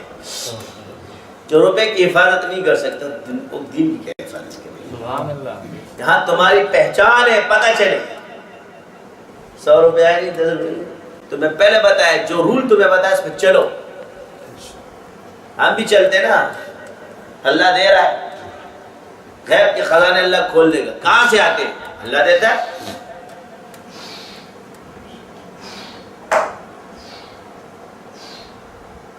تو ہر چیز کے پیچھے ایک حکمت ہے۔ اب تاجروں سے اللہ تعالیٰ نے دین کا کام کیا لیا، پیسہ دینا، اب اس کی برکت سے وہاں دین والوں سے تاجر کا کام نہیں لے رہا۔ کیوں کہ اگر وہ اس نظام میں پڑ جائے تو دین کا کام نہیں ہوگا، یہ اس نظام میں پڑ جائے تو اس کی مدد ہو، تو اس کی وجہ سے اس کا کام ہو رہا ہے اور ان کی برکت سے اس کا کام ہو رہا ہے۔ کیسا زبردست نظام چلایا میرا رب نے، یعنی وہ عبادتیں کر رہے، تو فرض نمازیں پڑھے گا، ایسے نہیں کہ تو پڑھنا ہی چھوڑ دے۔ ورنہ گناہگار ہوگا مگر نفل ثواب تمہیں فری میں مل رہا ہے، وہ جتنی عبادتیں وہ بزرگ کر رہا ہے آپ کو مل رہا ہے. تو اس کی برکت سے کیا ہوگا؟ آپ لوگ ایسا ایماندار تاجر قیامت کے دن نبیوں، صدیقوں، صالحین اور شہداء کی صف میں کھڑا تھا. یہ تجارت کی برکت سے، ایمانداری سے جو کرے گا. اب ہم سے تجارت کے مسائل بہت کم پوچھتے ہیں، ان کو پتہ تھی ڈائریکٹ سود کے فتوے دینے. ٹیلی نار کمپنی میں ایک دن فتویٰ آ رہا ہے جی یہ سود ہے. ایک شخص نے کہا میں ٹیلی نار کمپنی میں 2000 روپے کا اکاؤنٹ کھولتا ہوں، مجھے بدلے میں انٹرنیٹ دیتا ہوں، تو پیسے پہ نفع لینا سود ہے. یار عجیب بات ہے. پہلے ایک چیز کی علت تو دیکھو، ٹیلی نار کمپنی اللہ کے بندو ایک تجارتی کمپنی ہے، اور جنس جب بدل جائے تو سود میں داخل نہیں ہوتا، وہ تمہیں انٹرنیٹ دے رہا ہے پیسے سے، اور میرے پیسوں پہ کاروبار کرے گا. اکاؤنٹ میں نے اس کے اندر کھول دیا ہے، میں اس کا شریک ہوں، وہ مجھے نیٹ دے رہا ہے، سود ہے.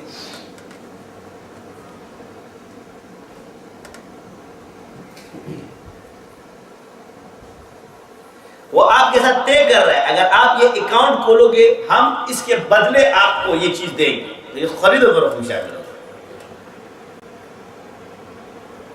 سود کیا ہے؟ ہم جنس، بس آسان لفظ سیکھو، کیا؟ جہاں جنس ایک ہو جائے اس کا نفع جائز نہیں ہے، جہاں جنس بدل جائے یہ سود سے باہر ہو جائے گا. سبحان اللہ. پیسے پہ پیسہ لینا سود ہے، یعنی 13 روپیہ کرنسی ایک ہونی چاہیے، دوسری کرنسی اس سے کوئی فرق نہیں پڑے گا. سونے پر سونا لینا، چاندی پر چاندی لینا، گیہوں پر گیہوں لینا، یہ سب ہم جنس میں آتا ہے. جیسے ہم جنس پرستی حرام ہے، عورت کا عورت کے ساتھ، مرد کا مرد کے ساتھ. ایک ہی ماں کے پیٹ سے پیدا ہونے والی اولاد، کیونکہ وہاں جنس ماں باپ ایک ہے، یہ حرام ہے ان کے نکاح کرنا، ایک دوسرے سے فائدہ اٹھانا.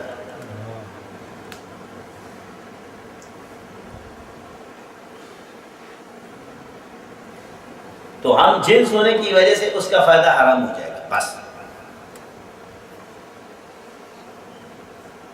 یہ ہے اس کی. پہلے دور میں وقت ہوتا تھا، اس سے جنس بدل جاتی ہے. یعنی آدم علیہ السلام کے دور میں تو کوک ہے کہ میں وقت جدا ہے، صبح اور شام. آپ کہو گے کیسے؟ پیاز کو صبح کہو طاقت دیتا، رات کو کہو کمزوری پیدا کرتا ہے. پیاز ہوئی ہے.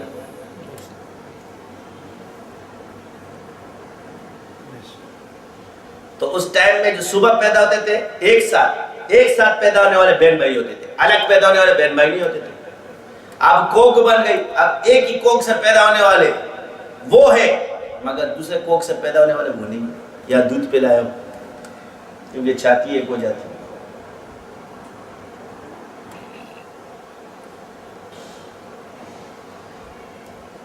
تو یہ میرے بھائیوں اور دوستوں دین کے ایک فلسفہ ہے ہمارے سامنے بالکل صاف اور کھلا کہ اللہ کو کون سی چیز پسند ہے. یہ نہیں کہ اللہ کو وہ چیز پسند کہ ایک یہ نفلی عبادت ہے کہ ایک ہاتھ سے دو تو دوسرے کو پتہ نہ چلے.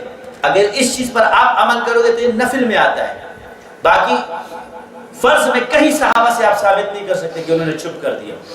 زکوٰۃ دکھا کر دیے. جہاد کے لیے جب اعلان ہوتا تھا تو دکھا کے چیز دی جاتی تھی. یہ تو رات کی جو خدمتیں ہیں وہ چھپ کر کیا کرتے تھے، تنہائیوں کی عبادتیں چھپ کر کیا کرتے تھے، ذکر و اذکار خلوت میں شیری میں کیا کرتے تھے. ہم لوگوں نے دین کے فلسفے کو بگاڑ دیا، اب اس کو فرائض میں بھی داخل کر دیا. تو لوگ پریشان ہیں کہ کیا کریں. اب جانور خریدے کہ نہ خریدے، اگر خریدیں گے تو ریا ہو جائے گا. تو میں آپ کو بتا دوں اخلاص نیت کیسے. اگر کسی کے دل میں یہ ڈر پیدا ہو جائے کہ میں یہ عمل کر رہا ہوں یا ریا تو نہیں، یہ اس کے اخلاص مخلص ہونے کی علامت ہے. اس کو ڈر پیدا ہو گیا کہ میں ریاکار تو نہیں ہوں، بس یہ اس کا اخلاص ہے، قبول ہو گیا.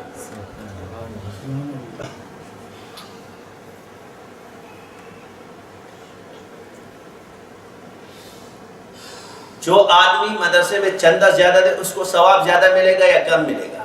تو جواب ملے گا کہ زیادہ. تو جو اللہ کی راہ میں قربانی زیادہ پیسوں کی کرے گا تو اس کو ثواب کم کیسے ملے گا؟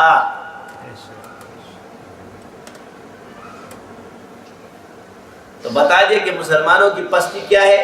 ایک آپس میں لڑنا باہمی اختلاف نظر. دوسرا کیا ہے؟ قوت حاصل نہ کرنا، روحانی اور بدنی دونوں، ایک نہیں. تیسرا کیا ہے؟ رمل کو چھوڑ دینا حج اور عمرہ کے دوران، جس نے انسان مسلمانوں کے روب کو ختم کر دیا. بدامنی کیا ہے؟ ایک آدمی کا اس کام کا مکلف نہ ہونا اور دوسروں کے لیے اس کے لیے خود کو بھرنا، تو اپنے آپ کو شمال خان بنانا، تیسمار خان بنانا.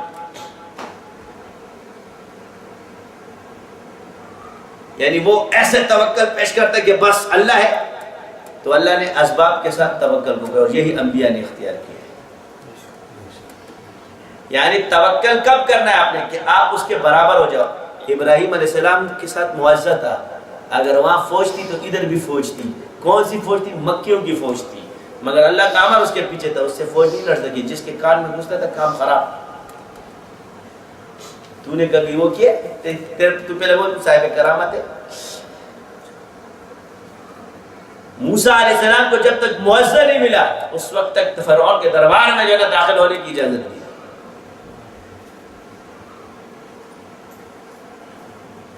اور آپ علیہ السلام نے غزوہ بدر کے اندر اس وقت تک لڑائی نہیں شروع کی جب تک کہ دن لگے کہ جبرائیل علیہ السلام اوپر سے نہ آئے.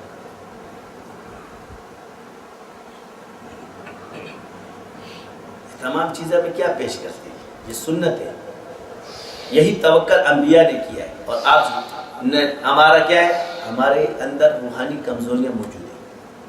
صحابہ صاحب کرامت تھے، سب صاحب نسبت. ہمارے ہاں پوری مسلمانوں کے اندر کتنے ہوں گے؟ ایک صوفی سے کسی نے پوچھا کہ میری توجہ ہے، میرا ایک شاگرد تو اس نے بولا، یعنی میرا خلیفے کو خلافت دے دی، پھر اس کو کہتے ہیں کہ اگر آپ عملیات چھوڑ دیں میری توجہ آپ کے اوپر پوری ہے. تو اس نے کہا کہ حضرت آپ ناسوت ملکوت کہہ رہے ہیں، ناسوت کیا ہوتے ہیں؟ تو میں پہلی مرتبہ سنا. میں نے اس کو بولا تو نے بھی اس کی پگڑی سر پہ باندھی، جی جاتا ہے چھتا مرغا چھوڑ گئے تو ٹانگ آئی. اس کو پہلے ہم سے تو سیکھ کہ تیرے کو ناسوت کا پتہ نہیں ہے. صوفی کون سا ہے؟ جس کو ناسوت کا پتہ نہیں ہے. باقی بات سنو، تصوف کا تعلق علم باطن سے ہے، ٹھیک ہے؟ عبادات کا تعلق، اگر عبادت کرنے سے ایک شخص عالم بن جاتا ہے تو پھر سب عالم ہے. تصوف اور علم یہ نصاب کے ساتھ ہے، علم ظاہر اور علم باطن. جو اس کا نصاب طے کرے گا وہی صوفی کہلائے گا، وہی عالم ہے. جو نہیں کرے گا ویسے عبادت گزار ہے، عابد اور زاہد. زاہد کیا ہوگا؟ جی ہوٹل کی چائے نہیں پیے گا مگر ٹوپی کو بدعت بولے گا. اس زون ہے اس کا.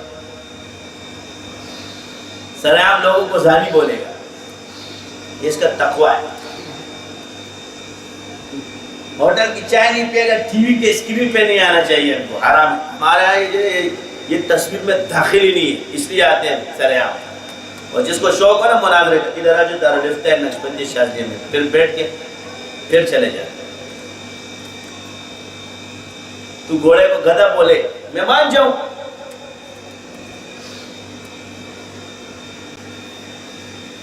تصویر حرام ہے تو کون سی حرام ہے؟ وہ منسوخ ہے، ہاتھ سے بنانا، کاغذ پہ بنانا.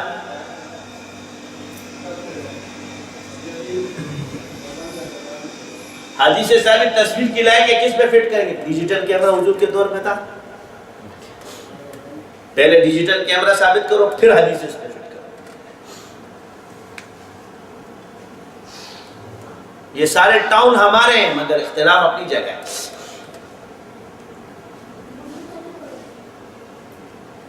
کمپیوٹر کے اندر آج بھی آپ چلے جاؤ، پینسل اٹھتی ہے، کاغذ بنتا ہے، تصویر بننا شروع ہو جاتی ہے. یہ تصویر کے حکم ہے جو پینسل سے بنا ہوتا ہے. جو آپ کی کھینچی ہوتی ہے یہ عکس ہے. اب سائنس نے تحقیق کر کے عکس کو محفوظ کر لیا ہے. سائنس نے ترقی کیا کی؟ عکس کو محفوظ کر دیا. اب پہلے جو تھا حضرت سلیمان علیہ السلام کا معجزہ تھا، اڑتے تھے، تخت اڑتا تھا. تخت کیا تھا؟ اس کے ساتھ آج جہاز اڑتا ہے. یہ سائنس نے کیا نا. اب اس کی جدید شکل کیا ہے؟ جہاز بن چکی ہے. پہلے تخت سلیمانی اڑتا تھا. حضرت نوح علیہ السلام نے جو کشتی بنائی وہ بھیڑی بھیڑا تھا، آج دیکھو کتنے بڑے بڑے بھیڑی بھیڑے بن گئے. یہ کس نے کیا؟ سائنسی علوم سے.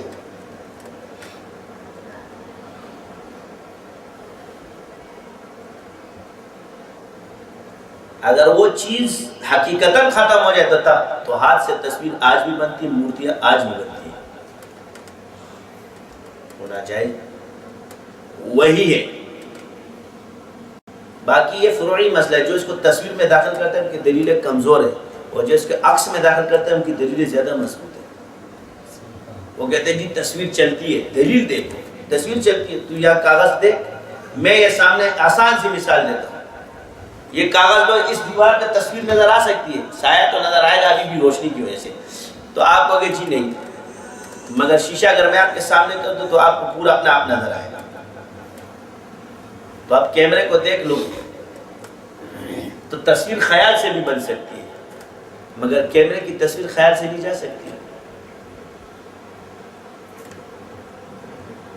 میں یوں خیال میں ایسی آسمان کر لوں تو میری تصویر آ سکتی ہے جب تک میں سامنے نہ ہوں.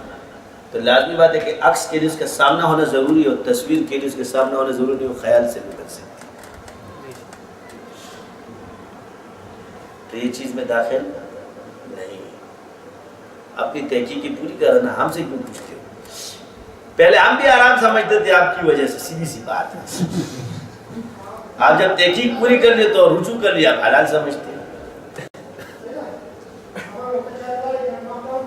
جیسے کافی باتیں آپ لوگ کی ہیں، میں نے ابھی نوٹ کر میں نکال رہا ہوں. میں بتا رہا ہوں صوفیوں کے پاس علم ہے کہ نہیں، میں نکال رہا ہوں، مارکیٹ میں لاؤں گا ابھی ایک. تو بات یہ کہ یہ ایک تو یہ بھی ہے انشاءاللہ آپ کے بعد کوئی نہیں بولے گا. قربانی اچھے پیسوں سے کرو، لگا کے کرو. اگر آدمی نے آپ سے زیادہ لیا اور آپ کی نیت اللہ کی راہ میں زیادہ، آپ کو ثواب ملے گا. اگر اس نے دھوکہ کیا، اس کا ایمان جانے اور اللہ جانے، تم اس کے مکلف نہیں ہو، مگر تمہیں ملے گا. کبھی کبھی ایک چیز ہے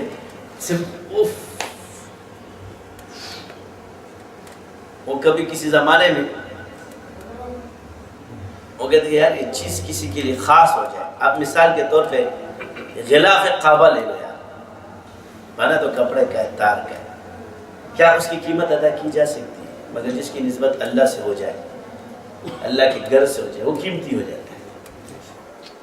تو بس یہی وجہ ہے کہ قربانی بھی جو ہے نا، یہ جانوروں کی نسبت اللہ کے سامنے قربانی کے تو قیمتی ہو جاتا ہے.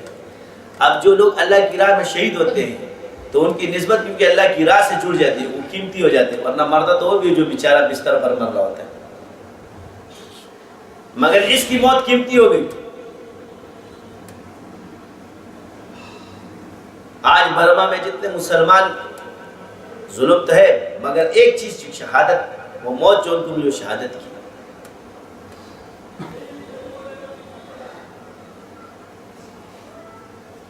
لیکن ہم پر فرض ہے کہ ہم ان کے لیے دعا کریں، اور حکام کے فرض ہے کہ وہ بین الاقوامی طور پر اس کی آواز اٹھائیں.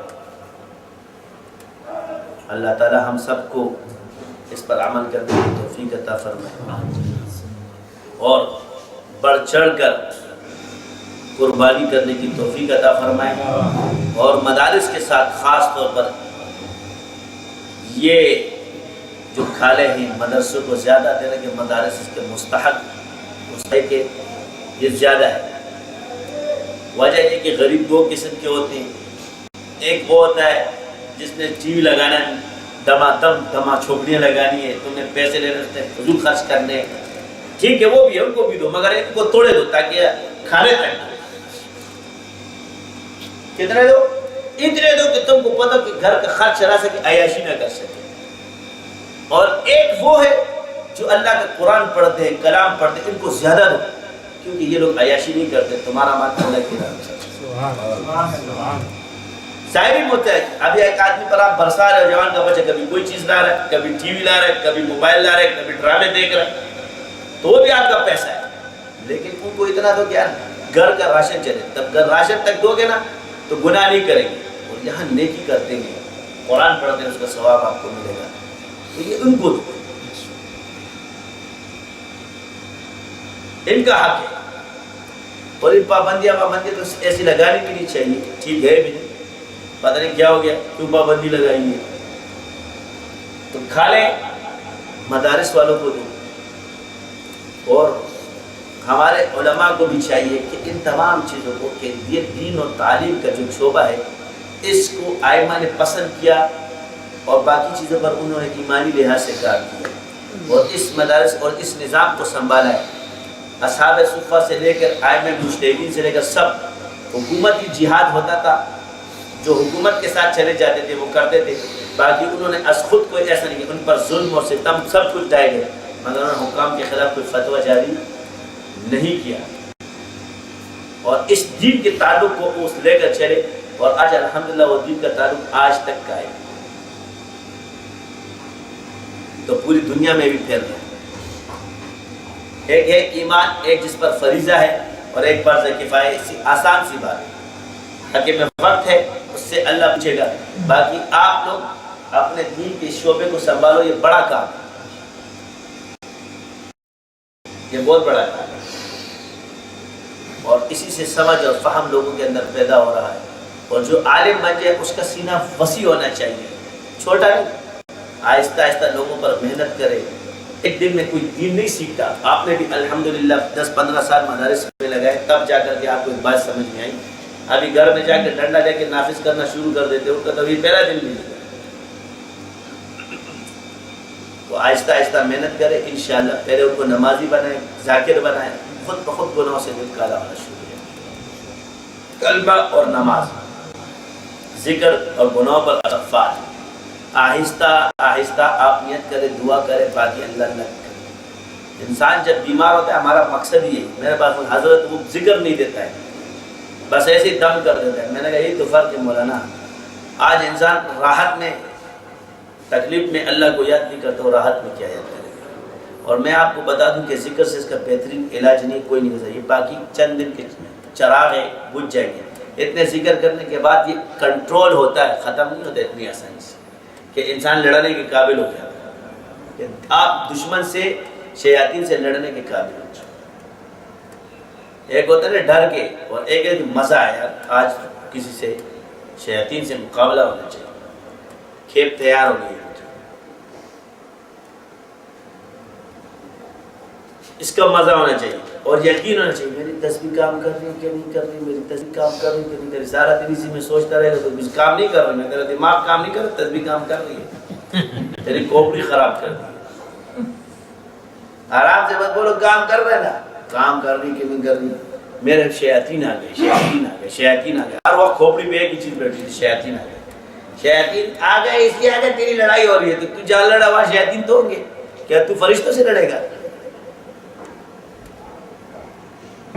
یہ بھی ایک چیز بار بار سمجھاتا ہوں، ایک ہے شوق، ذکر اذکار کرو، اللہ سے مانگو، اللہ تعالیٰ نے جو چیز دی، یا اللہ جو مدد تو نے دی ہے اس کی برکت سے اس کو ٹھیک کر، بس یہ دعائیں کرتے رہو۔ حضرت گنگوئی کا فرمان ہے، یا اللہ میں جانتا نہیں اور یہ مانتا نہیں، آسان ہے، میں جانتا نہیں، یہ مانتا نہیں، تو اس کو ٹھیک کر۔ تو میری طرف سے سارے مسلمانوں کو عید مبارک ہو۔ اگر میرے طرف سے کسی کے ساتھ زیادتی ہوئی تو میں دل سے معافی مانگتا ہوں، اللہ اس کو اس کا بہترین اجر عطا فرمائے۔ باقی وہ مجھے معاف کرے نا، اور ہم سے کسی نے زیادتی کی تو ہم نے دل سے اس کو معاف کر دیا، کوئی بدلہ نہیں اس سے لیتے، اللہ کی رضا کے لیے اس کو معاف کرتے ہیں۔ سبحانک اللہم و بحمدک، اشہد ان لا الہ الا انت، استغفرک و اتوب الیک، ما سألک ونعوذ بک من شر ما استعاذک وانت المستعان وعلیک البلاغ ولا حول ولا قوة الا باللہ۔ اللہ جو مسلمان مظلوم ہے، جو ظالم کفار پر ظلم کرے، اللہ ان کی مدد فرما، یا اللہ ان کی مدد فرما، اور جو ان پر ظلم کرے ان کو نیست و نابود فرما، اگر ہدایت ان کے نصیب میں نہیں تو ان کو نیست و نابود فرما، یا اللہ ہمارے ہاتھ پر رحم فرما، آپ علیہ السلام کی امت پہ رحم فرما، اللہم اغفر لامت محمد صلی اللہ علیہ وسلم، ہمارے کسی گناہوں کی وجہ سے یا اللہ پکڑا معاف فرما، اللہم انی اسألک خیر ما سألک۔ شر الاستعاذ